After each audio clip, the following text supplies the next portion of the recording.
Okay, welcome to the next installment in our Sages of the Ages series.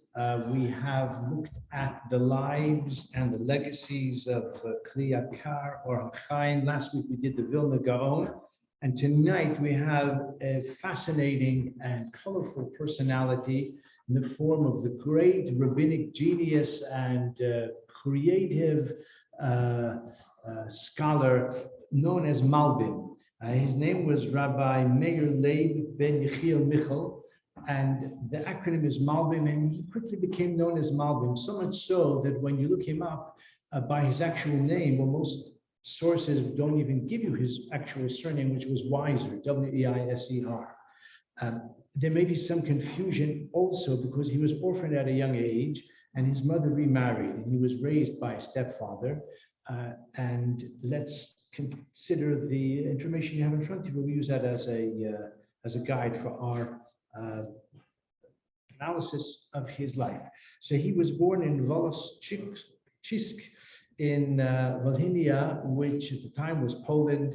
It's sort of Poland, Ukraine, that area.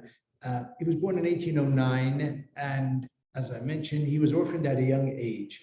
But his genius, his extraordinary talent was already recognized, and he married. A lot of sources also don't mention this. He married at the age of 14, but it didn't last long, and so he was divorced shortly thereafter. Now, it may sound astonishing to us, a boy at the age of 14 who was married. Rabbi Sol Salanter also married at the age of 14. And we're not talking here in medieval times, we're talking in the 19th century, relatively modern times. And in some ways, as we shall see, he was a modern man. Maybe that's why the Shidduch didn't prosper, didn't flourish. But in any case, he quickly became known as the Ilui from Volhynia. He held a succession of, actually, just wanted to take from the very top, actually, because where they've got his basic biographical info. He died in, was in Kiev in Russia. Now, of course, we know it's Kiev and it's Ukraine. The time was part of the Russian Empire in 1879. So he lived for 70 years. He had a tumultuous life, as we shall see. In fact, he died in Kiev. He didn't live in Kiev. He only died in Kiev. He was actually traveling. He was en route to take up yet another rabbinic post, which would have been, I think we lose track how many different rabbinic posts he had, probably 6 or 8 or more than that even. But he didn't make it there, and he died in Kiev on the first day of Rosh Hashanah of Taf Reish Mem, which would be 1879. And as we've said here, it says it's not popularly known as Malbim by the initials of his name. He was a commentator, he was a rabbi, he was an orator. He published extensively, and we'll learn a lot more about that as we go along. So even as a young boy, Meir Leib was recognized as a genius. He held a succession of rabbinical posts. In 1839, he was the rabbi of Roshen, followed by a position in Kempin, and in 1858, he became rabbi of Bucharest, and for a short time, he was the chief rabbi of Romania as well. Now, Bucharest was a big city. It was a prestigious pulpit, and I suppose both parties had high hopes for the success. He was brilliant, genius, quite worldly as well. His scientific knowledge, we'll have a chance to look at that a little bit, was, I suppose, for its time and place and for a great rabbi, was significant, meaning his awareness of intellectual and maybe cultural, even political trends. And that's why they probably thought he's the man for us in Bucharest. Bucharest was already very much feeling the winds of reform, and the wealthy Balabatim were Austrians, Germans, and they were greatly influenced by the ideas of religious reform. And Malbim, did not fit well with their plans, nor did they fit with his plans. He wanted to uphold halachic principles, but also the old-time religion in terms of levush, in terms of garb, and in terms of the changes in the Siddur, which he only allowed very limited cosmetic changes, and they wanted more thoroughgoing changes. They started to build a great choral synagogue the Choral Temple, which I think still stands. It was probably trashed during the war, but may have been rebuilt. It was modeled on the great synagogue in Vienna with a choir, with an organ on Leopoldstadt in Vienna. That's the kind of grand edifice that they wanted. And he was very opposed to it because he knew that it would become like a center for religious reform. As I said, an organ, choir, these kinds of innovations he knew would lead to a bad place. It wasn't long after he left that it became what's called neologue, and it was no longer officially an Orthodox synagogue altogether. And technically, he would have been the rabbi of that synagogue. It was never going to work. So the Balabatim agitated for his ouster, and he didn't want to go. And so they denounced him to the authorities to say that he stands in the way of progress. He's an enemy of the state. He's preventing the Jews from integrating into the wider society. And he was actually arrested and imprisoned for a short while as well. He was sprung from prison, it says here actually, or maybe not. With the help of with the help of Moses Montefiore. Let's just read a bit further. He fought resolutely against the encroaching reform movement, causing ugly disputes in the community. False accusations by the assimilationists led to his imprisonment.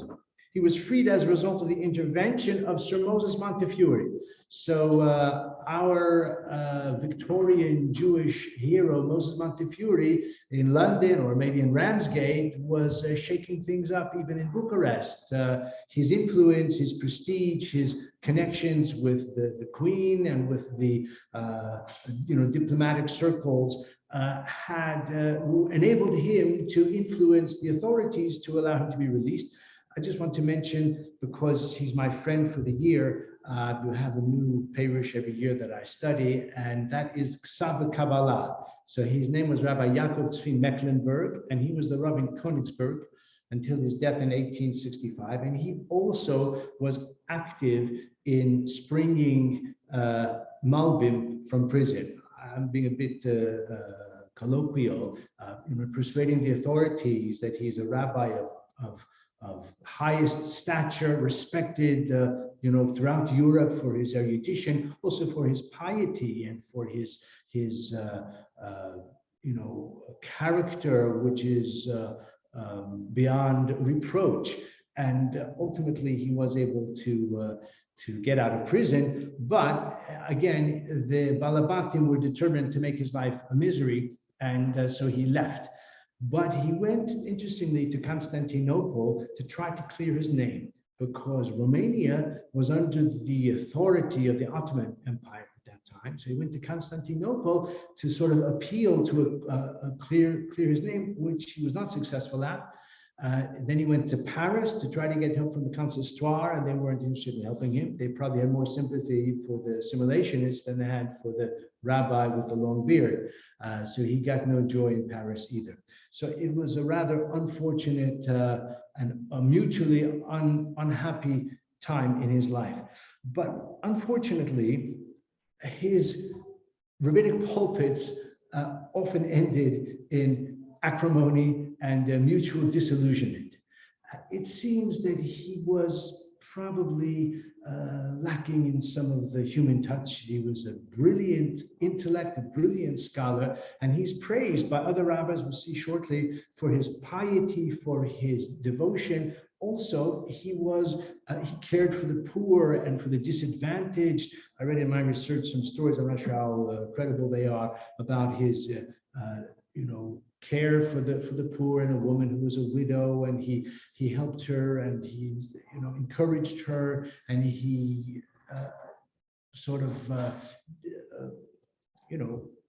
played the role of the defender of the downtrodden. So he had a lot of admirable, even laudable qualities, but he didn't get along that well with the Balabatim.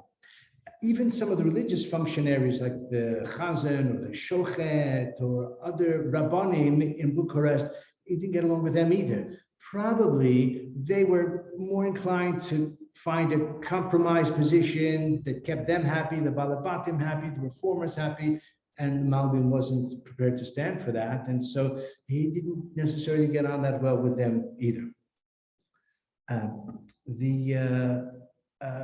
His opposition was also, he opposed, there were a couple of schools, Jewish schools that had been founded before he arrived that again were teaching secular studies.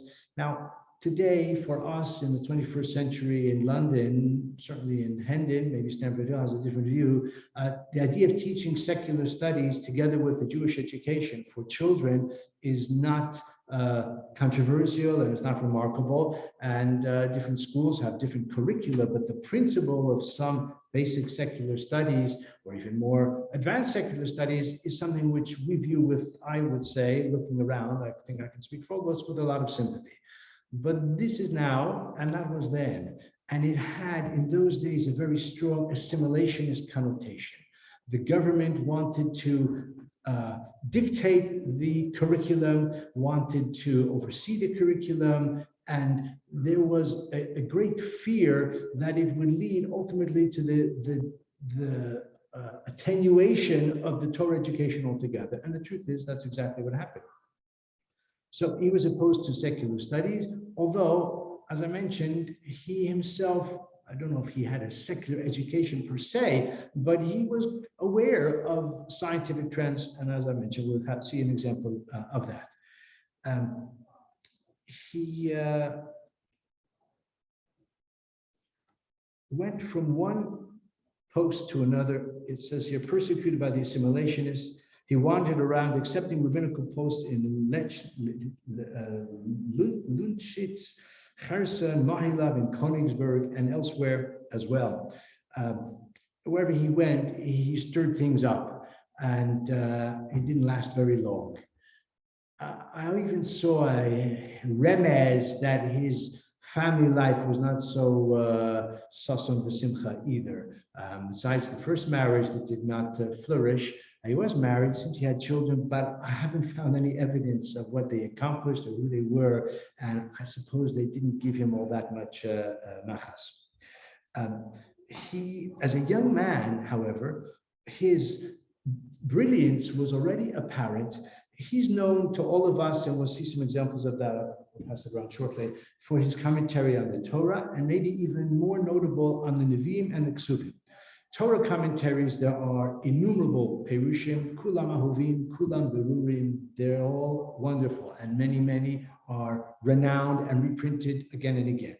Commentaries on the Nevi'im and the Ksuvim are much fewer, and although you have many great rabbis who wrote on maybe a particular sefer or more, maybe two or three, there are very few who wrote on the entirety of Malbim and Ksuvim, and Malbim is one of them. And he wrote not just sort of occasional notes on this chapter or that chapter, but almost line by line. And he also looks at the chapters and the sort of episodes in the whole as well. He analyzes it, he illuminates it, he clarifies it with not only erudition, but great creativity and originality as well. But what's interesting, and you may or may not know, is that his first publication, before he started to publish his writings on the Torah and on the Nevi'im and on the Ksuvim, on the Tanakh, was a halachic work called Artzos HaChaim. He published that in 1837. Well, you can do the math, and you can see he was only 28 years old when he published an erudite halachic work, a commentary on the first part of Orach Chaim. Didn't get that far in it, actually. Published in 2 or 3 volumes. It only got to about really only the first part of the first volume of the Orach Chaim, but it is a highly regarded commentary, and he began writing it at the age of 20. It was published in 1837, but he writes in the introduction that he began working on this when he was 20 years old. I reckon he probably wrote it from the ages of 20 to 26.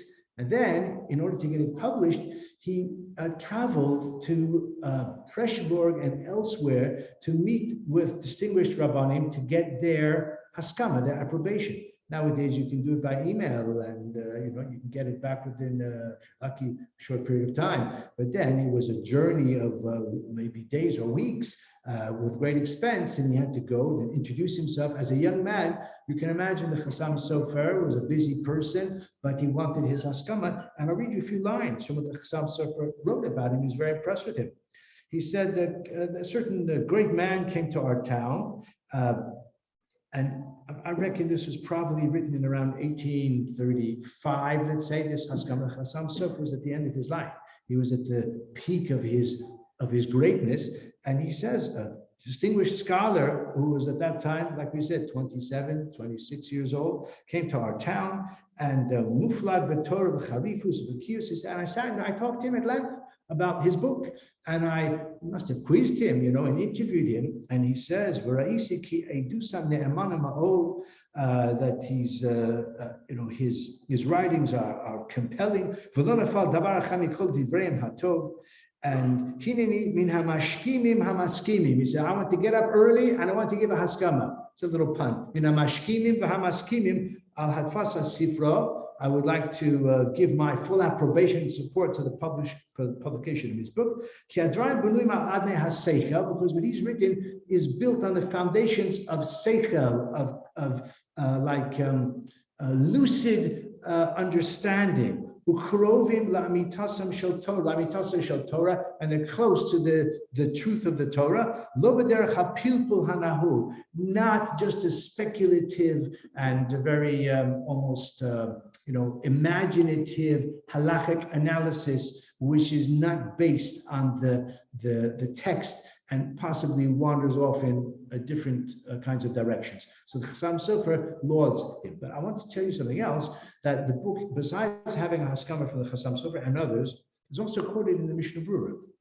The Mishnah Berurah quotes him several times, Artzos HaChaim, always with great respect. And that I saw because I learned Mishnah Berurah. But when I researched for this year tonight, I found more information about the relationship between the Chavetz Chaim and the Malbim, that the Chavetz Chaim spent time with him, actually, and he told Rabbi Chanan Wasserman, Chavetz Chaim told Rabbi Chanan Wasserman how much he enjoyed the time he spent with Malbim, and how Malbim poured out his heart to Chavetz Chaim. At that time was a young scholar, but he saw a kindred spirit, another great rabbi, another rabbinic genius, and he shared some of his travail and some of his sadness in his life, and that's where we have the remez, the hint to his family problems as well.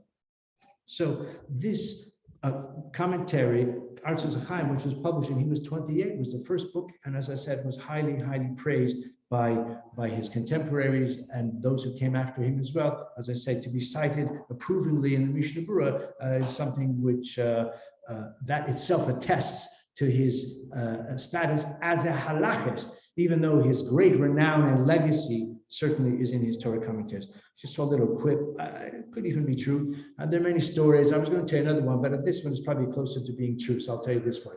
A certain maskil said to him, why don't you teach the children or the adults more dikduk, grammar? Now, you have to recognize that the early reformers were very keen on grammar and analyzing the Hebrew, the philology, the lexicography, the syntax, understanding and clarifying and sort of analyzing the text of the Torah, because they didn't really approve of the Torah Shebaal Peh. That they didn't like. But what they did like was the written Torah. Now they don't like the written Torah either. There's a few psukim they don't like. But at the time, they thought the written Torah is good. We're going to analyze it. We're going to study it. We're going to disregard the rabbinic interpretation if it doesn't sit well with us. But we're going to achieve, and we're going to delve into the text of the Torah, the Chumash, and especially the Nevi'im and the Ksuvim. Of course, that's exactly what Malbim himself did. And I would say that Malbim, together with my friend for the year, Ksava Kabbalah, who preceded him, and together with another rabbi who we know very well, we're going to know him even better next week, Rabbi Samspel Hirsch, those were the three 19th century rabbinic scholars, rabbinic gedolim, who invested a lot of of energy and effort into clarifying the meaning of the text and to demonstrating the unity of the Torah Shebiksav and the Torah Shebal Peh. Demonstrating, and again, it was all in all three of those cases, it was to refute the reformers and to demonstrate that we can also apply Torah analytical skills and demonstrate how the Torah Shebal Peh, the oral tradition, actually emerges from a thorough and sophisticated understanding of the text. So this is, again, Malbim's great language. Let me tell you the little vignette. So the maskil said to him, why don't you teach in the schools more diktuk, more attention to the grammatical usage? And they would even criticize some of the rabbinic writers whose understanding of grammar or usage of grammar was sometimes faulty. And he said, the Mishnah says that Hakore Harimishim Fureshes, Karavalo Diktek Bos Yosef, a person recites the Shema and he's not careful in pronouncing the words correctly. Rabbi Yossi Omer Yatsa. Rabbi Yossi says he fulfills his obligation. But the implication is that it's only b'di'evet. It's proper to recite Shema with precision and to pronounce the words with accuracy. Karavalo dikdek, if a person reads it and he doesn't read it carefully, he slurs the words together or mispronounces some of them, he fulfills the mitzvah, but only b'di'evet. So the Malbim said to him, yeah, you're quite right. But even you agree that a person who recites the Shema and doesn't do it with the right diktuk, at least is yotze. But it's better to recite the Shema without the diktuk than to have the diktuk and not to recite the Shema. He says that if he's exacting but he doesn't say Shema, then he's definitely not yotze.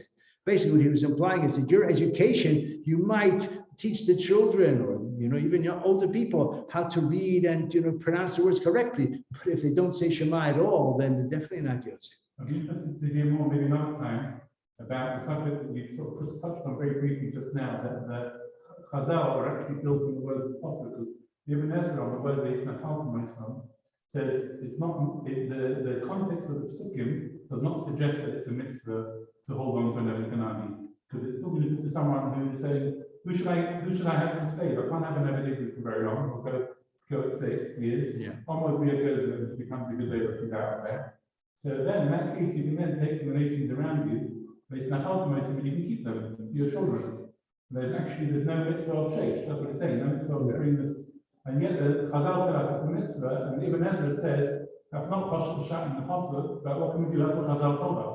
Yeah. So it doesn't sound like in those words that he saw that shut in the mikro. So well, that is why the maskilim are quite fond of Ibn Ezra because of statements like that. That's what I'm saying, that Malbim, Ksav Kabbalah, and Hirsch demonstrate how the diktuk and the thorough understanding of the language of the Torah actually validates the tradition of Chazal. And in a way, building on Ibn Ezra, because of course none of these scholars arose in a vacuum. So yes, certainly they learned from Ibn Ezra, but Ibn Ezra lived in a time and in a place where he could say that I think that this is what it really means, but what can I do? The rabbis know better. And everybody else would say, yeah, the rabbis know best. But our hero, Malbim, was living at a time when many Jews said, what do you mean the rabbis know best? If that's not what it means, then that's what it means. The rabbis are wrong. So therefore, Malbim and others wanted to demonstrate how, again, I say, a thorough and a sophisticated and maybe a creative understanding of the text will validate the rabbinic teachings. You see that in Ksav Kabbalah. Daniel comes to Kesher and he hears me talk about Ksav Kabbalah every week, and we often find examples exactly that, where he'll say Ibn Ezra says like this, but actually you don't have to just resign yourself to the rabbinic revelation, but rather you can see how the rabbinic position emerges from the text. Anyway, we'll see maybe some examples of that actually still tonight when we look at some samples of his writings.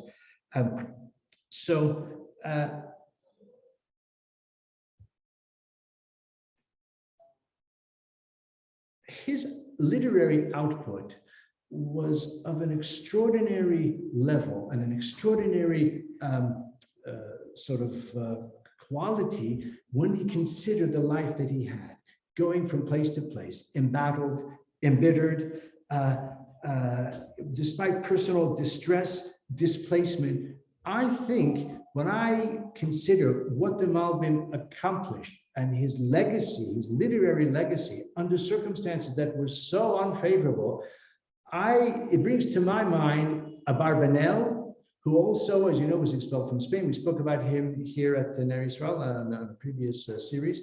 And, he wrote these voluminous commentaries also on Nevi'im, despite displacement and upheaval and personal tragedy as well. And I would even go so far as to liken him in a way to the Rambam himself, because the Rambam, although we know the Rambam lived in Cairo, Fostat, Old Cairo, in the last probably, maybe 25 years of his life, but he wrote Perish HaMishnayos, he wrote Moreh Nevuchim, he wrote so much else when he was traveling from place to place, when he was a fugitive in southern Spain and in North Africa and in the land of Israel, before they found a more or less stable asylum in Egypt. And during that time on a boat and hiding out from the Crusaders in Akko, he was writing his Sfarim, and it's astonishing to consider how a person could achieve that. And I think Malbim also, there's almost, to me, almost a superhuman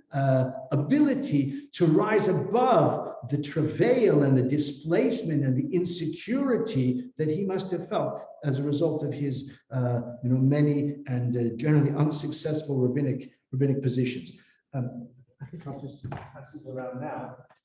This is one volume of his Perish on the Torah. If you take a look at it closely, you'll see it says Vayikra Beis. It says Daled. He published his commentary on the Torah in 6 volumes.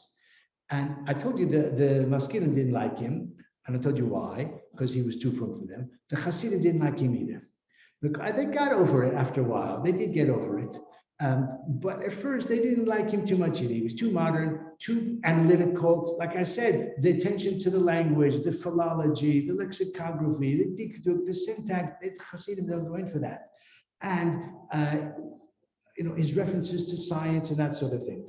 Another thing they criticize, which you might think is very petty, I think it's petty, is that he published his Perish on Vayikra in 2 volumes. So he has 6 books of the Torah. They said, what? Chamisha Chumshei Torah. You can't publish your commentary. You've got 6 volumes because they divided Vayikra into two volumes. Now, by the way, Vayikra usually, if you look at any set of Mikros Gedolos, you'll see Vayikra is always the thinnest, because there's just more to say than the other 5 books of the Torah, the 4 books.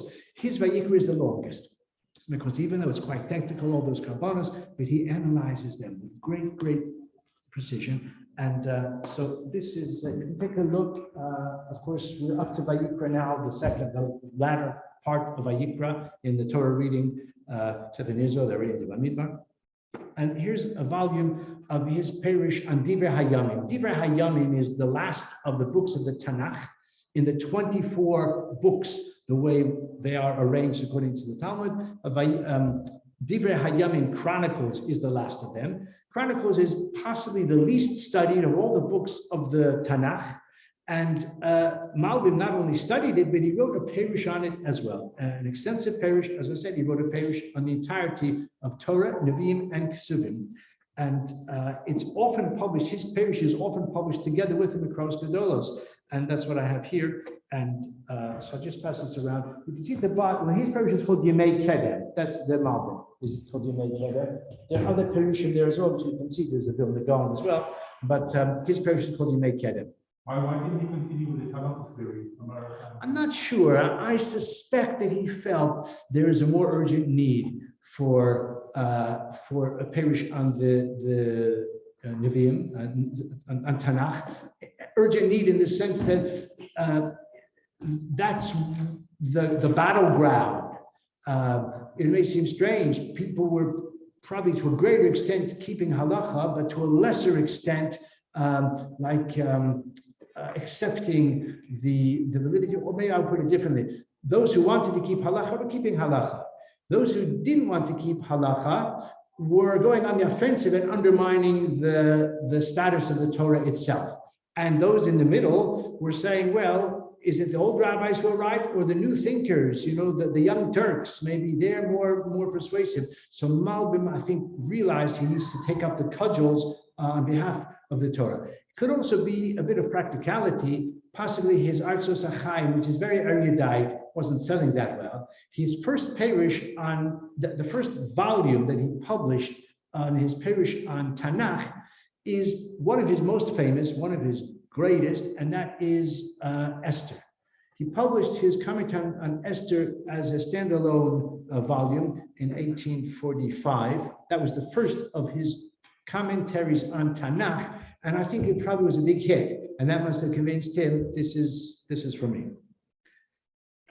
Having kind of recounted or referred to his struggles in the rabbinate, it will not surprise us to learn that he was hoping to actually retire from the rabbinate and to turn his attention to writing. Problem is, you need to earn a living.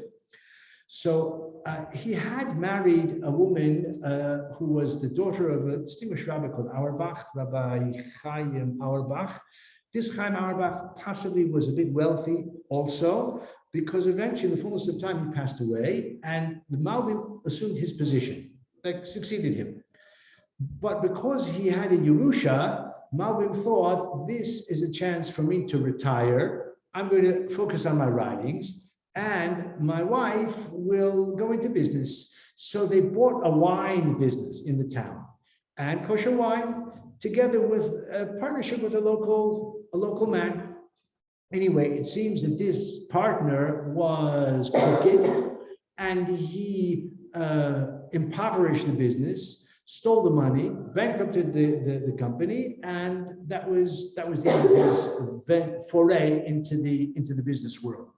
So Malbim was very upset, naturally, and according to what I have read, in Shul, they used to do it, I've never seen it, but they used to do it in the good old days. If a person had a gripe, had a complaint with someone else, couldn't just do it on a kind of whim. But if it was a genuine complaint, then he had the right, it's even mentioned in Shulchan Aruch, to walk up to the front and to stop the laning, to interrupt the laning or to uphold the laning and say, I've got a complaint with this person, I want to take him to Din Tov, or that sort of thing. So it doesn't go with the angle of Jewish, respect for decorum and that sort of thing.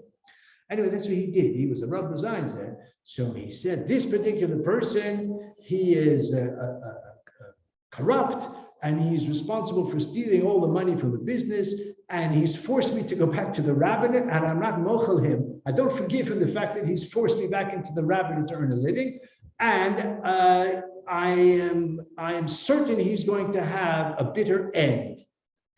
Within a few days, apparently, he went out of his mind, and his lifeless body was found outside of the city, where he took his own life or whatever it might be.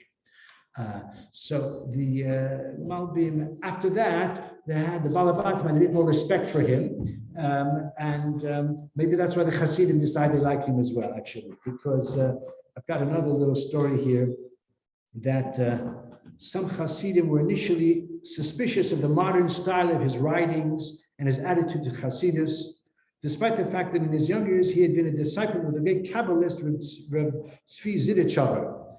So, despite the Chassam Sofer's Haskama, because they said, yeah, it's Haskama on his scholarship, but what about him? So they were complaining to one of the Rebbes that we don't know what he's about. So the Rebbe sent, in relation to these suspicions, the renowned author Rabbi Yisrael Yaakov Klapholz of Bnei Brak, a confidant of the late Belzer Rebbe, Reb Aaron, relates a revealing story he once heard from the Rebbe about his grandfather. The Belzer Hasidim in those days complained to the Rebbe about such Malbim devices as the question marks in his commentary on Tanakh. Some of these modern innovations, question marks. So he decided to investigate their complaints, and he sent a trusted agent to go and spend some time with the Malbim, to get to know him, to stay in his home a bit, and to observe him carefully, to scrutinize all of his behavior. The agent, according to this, it may be exaggerated, spent 2 months in the Malbim's home. Hope he paid him rent at least, and made mental notes of his host's daily schedule, down to the minutest detail. As soon as he had completed his report to the Rebbe on his return, the Hasidim entered to hear the master's verdict. Arais! The Rebbe angrily shouted, I refuse to even hear one word about the Malbim because I'm convinced he is a Kadosh, V'tahar, a pure and saintly Jew. So the Belzer Rebbe made his own investigations, as I say, through a trusted agent, and he gave him his full imprimatur. But as I said, we have similar comments from the Chavetz Chaim already, and I think Ne'emanim Aleinu, the aegis of such great people. Let's look now at the next paragraph here, which briefly characterizes his style. His monumental commentary on the Bible gained him universal recognition. His commentary on the Torah is a masterpiece of analytical power. His commentaries reflect his principles. One, in the Torah and Tanakh, there is no repetition of synonymous phrases. In other words, it may appear superficially to just be repeated for emphasis, but there is a meaning, there is a significance to the phraseology and the choice of words, even though they appear prima facie to be synonymous. He demonstrates how every word is chosen with the utmost precision. Every word carries its own specific meaning. There are no redundant or superfluous words.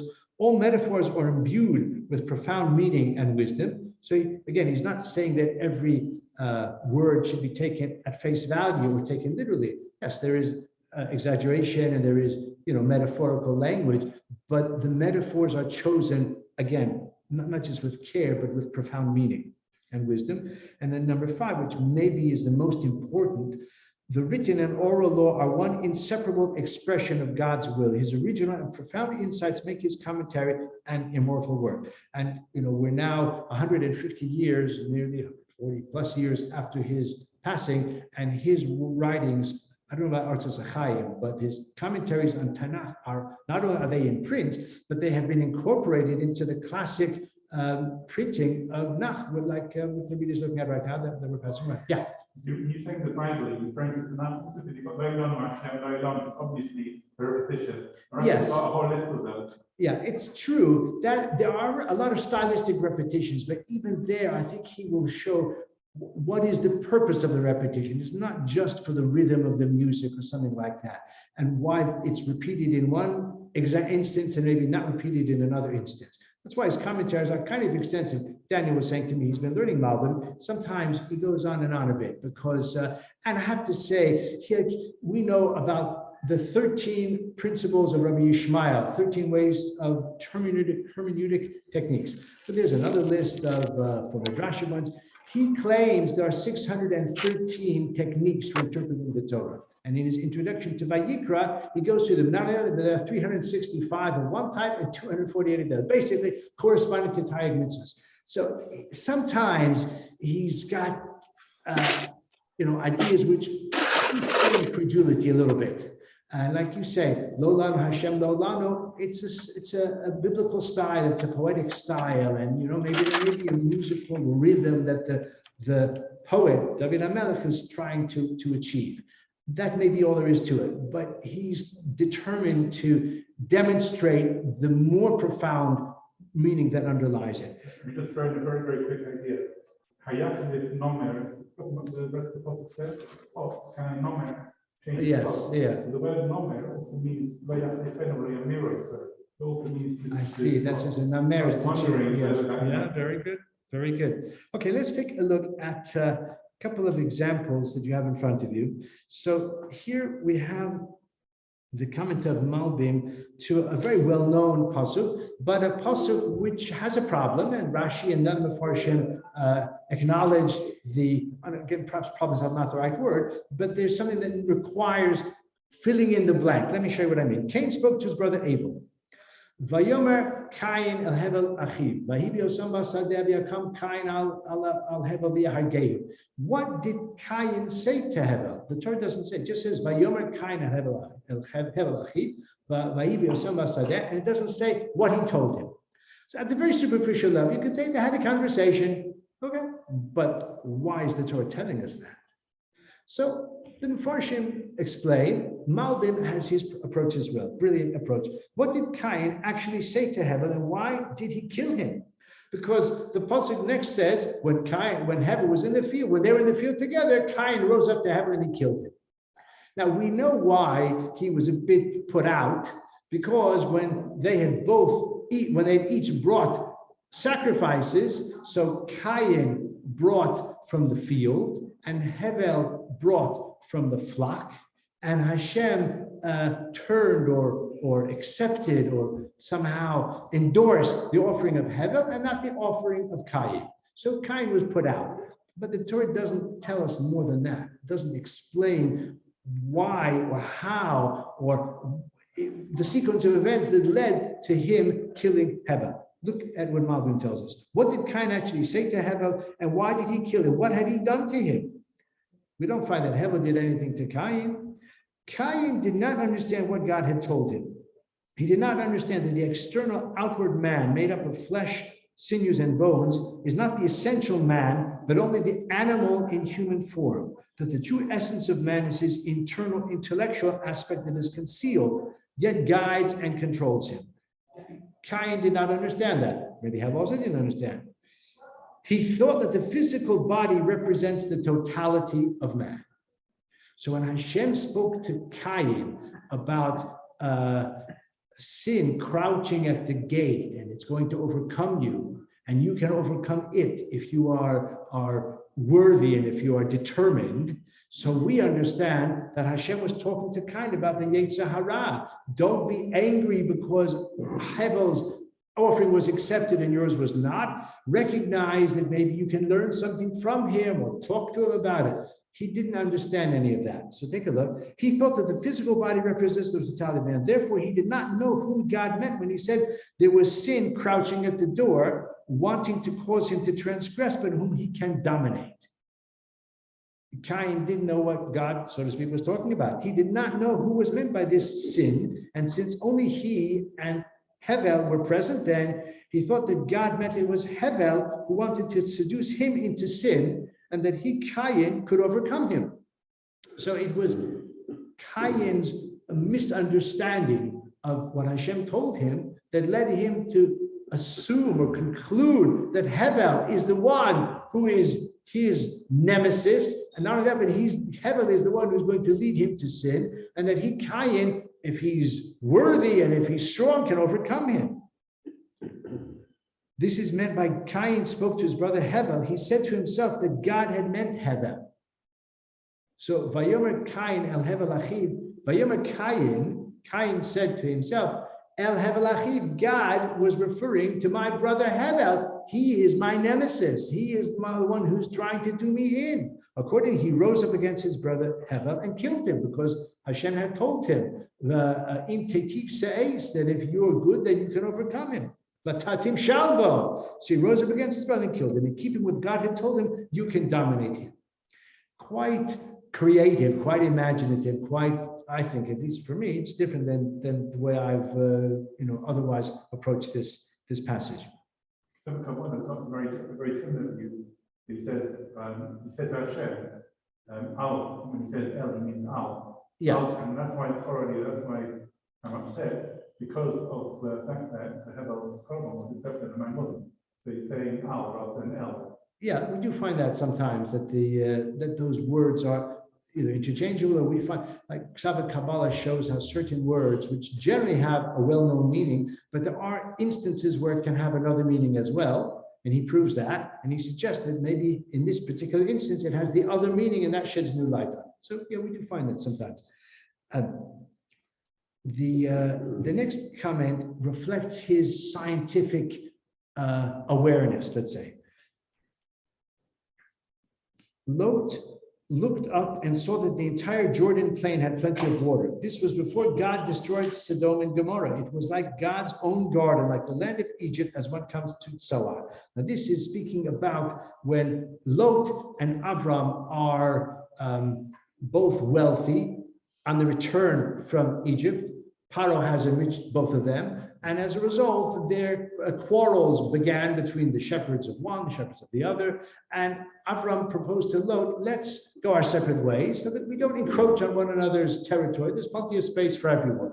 So the Torah says that Lot looked up and he saw that the Jordan plain, Kikar Hayarden, was rich, was verdant and all of that. That was before it was destroyed. And he likens it to the land of Egypt as one comes to Tzoar. So look what Malbim says, the upper right-hand quadrant, the corner. It was like God's own garden, like the land of Egypt as one comes to Tzoar. In what respect can Sodom be compared to the Garden of Eden and to Egypt? Today, the Jordan River enters the Dead Sea from the north. But the Dead Sea did not always exist. It was created in the aftermath of the geological upheaval resulting from the cataclysmic destruction of Sodom, when the earth's crust split open, forming a deep fissure, a geological rift. Into this newly formed canyon, the waters of the Jordan began to flow, gradually creating the Dead Sea. Now, I'm not saying that his analysis is validated by contemporary geological studies or understanding, but it does reflect a kind of a consciousness of the phenomenon, the idea which was already current in his day, that mountains and valleys were formed by upheavals in the earth in early antiquity. Before the formation of the Dead Sea, the Jordan had no outlet, so that it periodically overflowed its banks, inundating the entire area of what is now the Dead Sea. As a result, that land produced an abundance of rich crops, much like the Nile Valley. That's why it's likened to Egypt, because a similar natural phenomenon was at play in the Jordan Valley as we find in the Nile Delta, which is irrigated by the overflowing waters of the Nile. The same is said also about the Garden of Eden. A river flowed out of Eden to water the garden. Another example of the Malbim's awareness of what was for him contemporary scientific discoveries or speculation is in the aftermath of the flood. So the Torah says that Hashem promised Noah that I'm not going to destroy the world like this anymore. Od kol yemei haaretz zera v'katzir v'kor v'chom v'kaitz v'choref v'yom v'layla lo yishbosu. The planting season, the harvesting season, cold and heat, summer and winter, night, day and night, they won't be interrupted anymore. During the time of the Mabul, all of the natural order was disrupted, was maybe suspended. Hashem said, I'm not going to do that anymore. So I'll just read you a few lines of what Malbim says. Scientists, those who study nature, have discovered shekadur haaretz shina makomo bizman min hazmanim, that the planet Earth has actually shifted from time to time.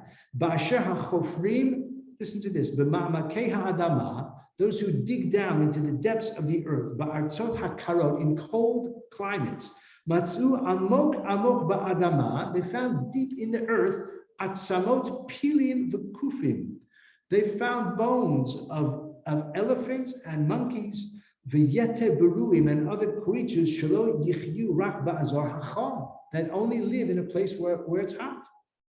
It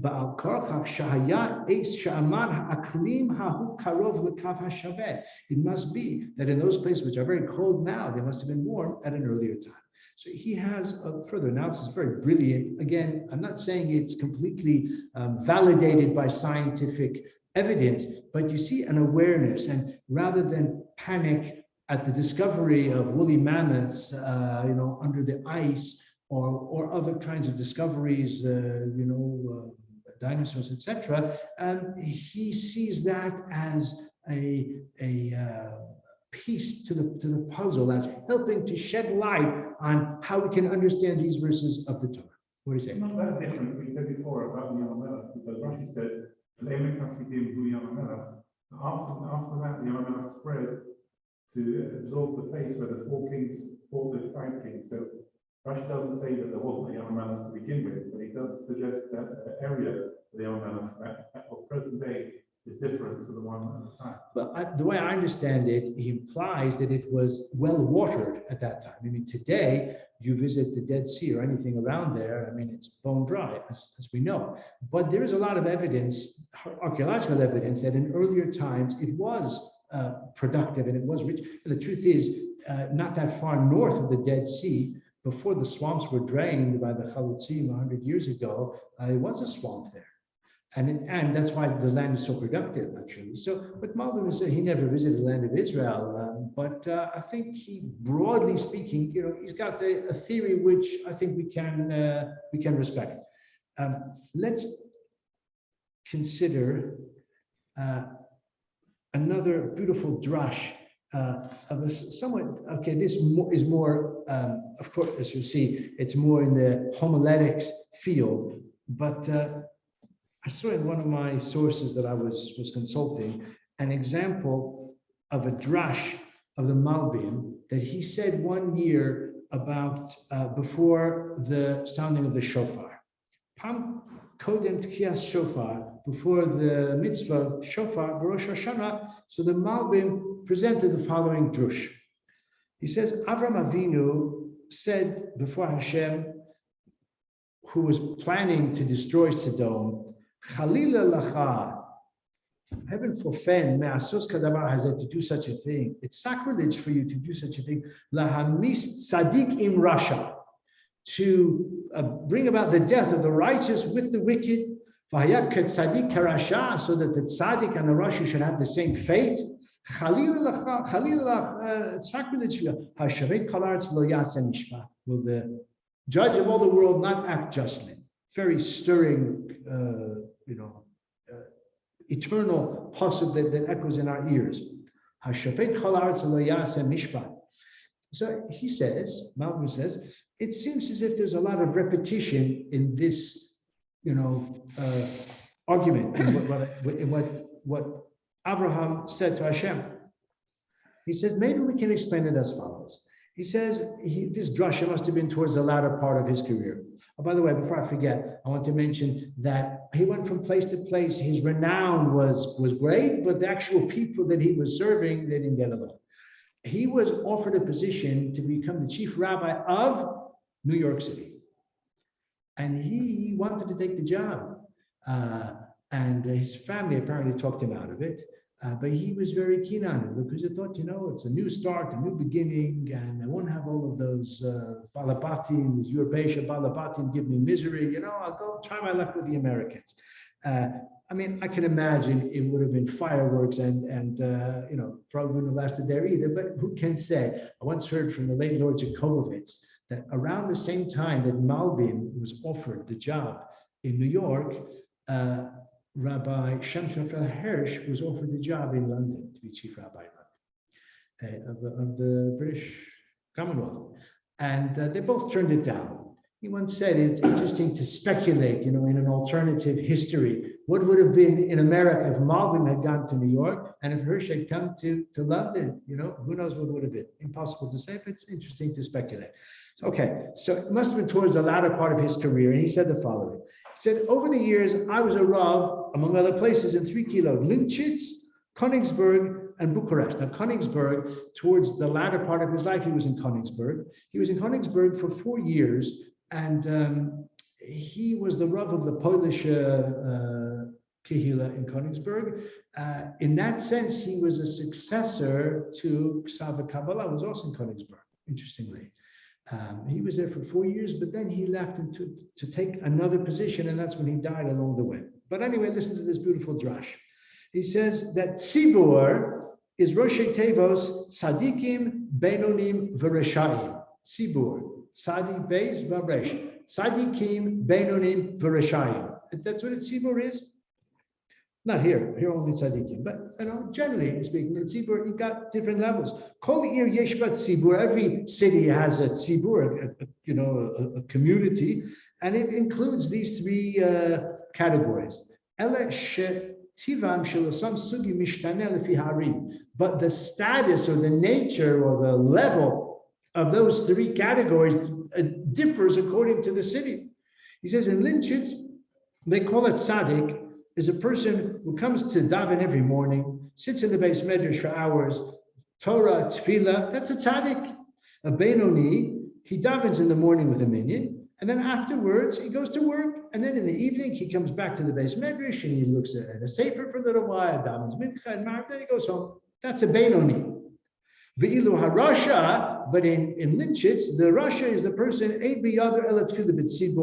just comes to daven 3 times a day, but he doesn't go to learn and he doesn't involve himself in the study of Torah. He's a Rasha. He just comes to daven, that's all he brings to the table. In Königsberg, he says, Hatzadik davens with a minyan, and before davening mincha, he comes a few minutes early to crack open a sefer. The Benoni, he davens with a minyan, but he doesn't learn. The Rasha is the one who davens at home. You never see him in shul. Maybe, Yizkor or something like that. It's Kaddish or something, he comes to shul. In Bucharest, remember how well it went for him in Bucharest, catastrophe. Bucharest, Hatzadik is the one who davens with a minyan. He never learns, but he comes to daven at least. The Benoni, the intermediate guy, Mispalel b'yechidus, he davens on his own at home, and the Rasha doesn't daven at all. He says, Nimtza, you don't have to follow it exactly, but listen to the punchline. Nimtza, Harasha Belinchitz is the tzaddik in Bucharest. The Rasha, in my first place, is in Bucharest, he would be a tzaddik. That's what the pasuk says. V'hayakat tzaddik karasha, the tzaddik and the Rasha will be the same. Klamar, klum efshar lishpot es harasha kalunchitz. How can you criticize the Rasha in Lynchitz? If he was in Bucharest, he'd be a tzaddik. So he says, that's what it means. Ribono Shel Avram Avinu said, Ribono Shel Olam, don't just judge the people by the standards of Lynchitz. Ela Shofet Kol Haaretz, you're the judge of all the land. So therefore, don't punish the one who is the Rasha in Lynchitz.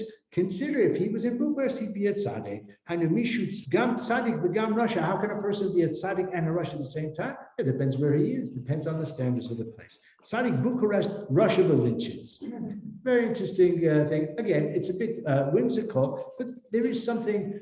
Firstly, there's a beautiful idea behind it that a person is judged according to his peers, according to his circumstances, and maybe someone who maybe an observer would criticize for what he is, but if you think about where he comes from or what his standards are, if he's in another place, that person would be attacked.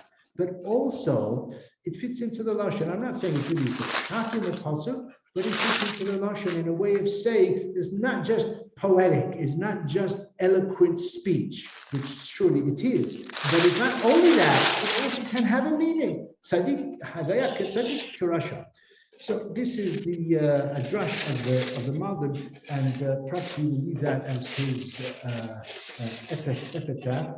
That Malbim was a person of extraordinary brilliance and stature, praised by the Chofetz Chaim no less for his greatness and for his saintliness as well. And nevertheless, in his personal life, he did struggle a lot, but he has bequeathed to us, and I would say for the Jewish posterity, Jewish eternity, these brilliant and precious commentaries on the Torah, which have not faded with the passing of time, and it should be a source of, I don't know what his kever was like, by the way, in Kiev. It's still there, I'm not sure. But anyway, maybe one fine time when the war ends, when I get a chance to visit him, I was there once. If I'd known his kever was there, perhaps I would have gone to see.